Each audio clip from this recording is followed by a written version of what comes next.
Fala aí, comparsas, tudo bom? Aqui é o Solari, você está aí vendo o Leituras do Solari. Hoje a gente vai falar sobre o Frankenstein, de Mary Shelley, o livro que inaugurou a ficção científica quando foi lançado em 1818, 200 anos atrás, mais de 200 anos atrás.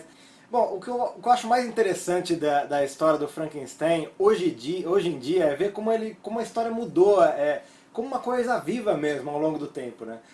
A gente já tem, mesmo quem nunca leu o livro, obviamente sabe quem é o monstro de Frankenstein, ou simplesmente chama de Frankenstein, né? Que é aquele bicho com a cabeça quadrada ali, com dois pregos aqui, que o Dr. Victor Frankenstein juntou um monte de cadáver ali, caiu um raio, ficou vivo, fica cambaleando assim, que é a imagem que ficou pro século XX devido aos filmes da Hammer ali, né?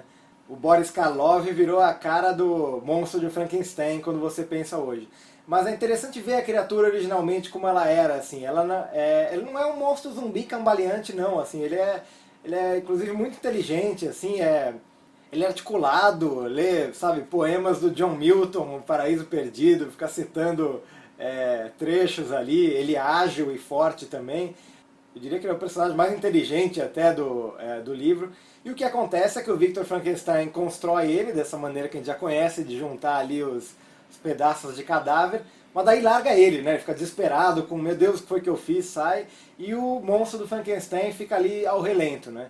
E inicialmente ele não é um monstro, ele é bonzinho, ele ajuda uma família de camponeses ali secretamente por meses, tem um senhor lá cego que ele ajuda, mas daí quando vem ele, sabe, começa a perseguir ele.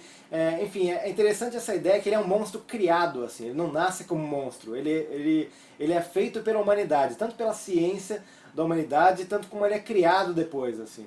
Que isso também difere bastante daquela ideia do monstrão sem cérebro que só quer saber de matar, assim. O Frankenstein também é um exemplo muito interessante de um conceito que eu acho fascinante da literatura aí do século XIX, que é o duplo, ou o outro, né? A gente vê, por exemplo, muito essa coisa A gente tem o retrato de Dorian Gray, que é aquela coisa que o sujeito não envelhece, mas o retrato dele ali envelhece. Tem o William Wilson do Poe aí também, que tem um duplo meio maligno. Tem o próprio Sr. Jekyll e o Sr. Hyde. É interessante essa ideia, assim, que acho que começava a nascer assim, essa ideia psicanalítica de que tem um id, né? um outro lado assim, interior nosso, bestial ali. Esse tema aí do outro maligno começou a ficar muito corrente na literatura, né? E aqui é interessante que até a personalidade do Dr. Victor Frankenstein muda quando ele cria um monstro. No começo ele só quer saber de trabalho, ele ignora lá a noiva dele lá e não quer saber de amigo, de família, nada. Depois disso ele começa a se preocupar com isso, até porque o monstro começa a se tornar uma ameaça aos entes amados dele aí, né? É como se ele tivesse ali no monstro dele exorcizado também esse lado maligno dele.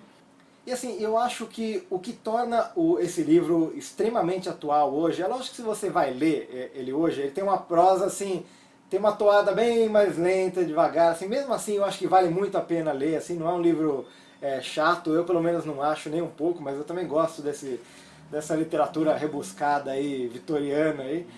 Mas o tema é muito presente porque tem essa coisa da ciência não mediada pela moral, sabe? Que acho que é uma coisa que define muito da ficção científica e define os nossos tempos também, né?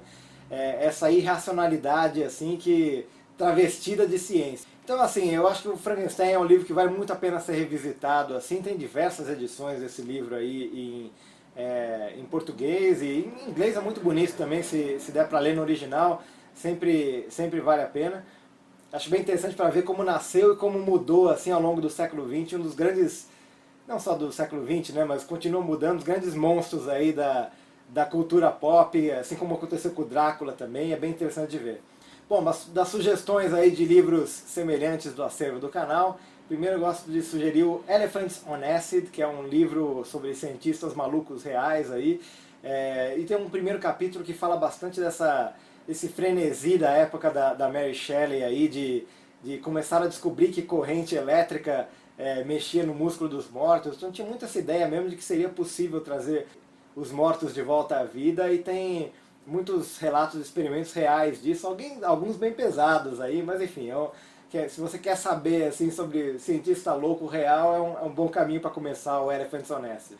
E o outro é o Drácula, que também acho que tem uma história bem história da história bem paralela à do Frankenstein, né? Que o original não é exatamente como ele cresceu, assim, aquela coisa da capa ali, meio dos filmes da Hammer, que a história dele é diferente do que se tornou, assim, ela evoluiu ao longo do tempo. É interessante também ler o original e tem uma pegada também gótico-vitoriana, assim, no ritmo da narrativa, bem semelhante ao Frankenstein aí. Bom, é isso aí, gente. Eu vou ficando por aqui. Gostou do vídeo? Dê um like, assine o canal, favorite e aquele abraço aí pra vocês.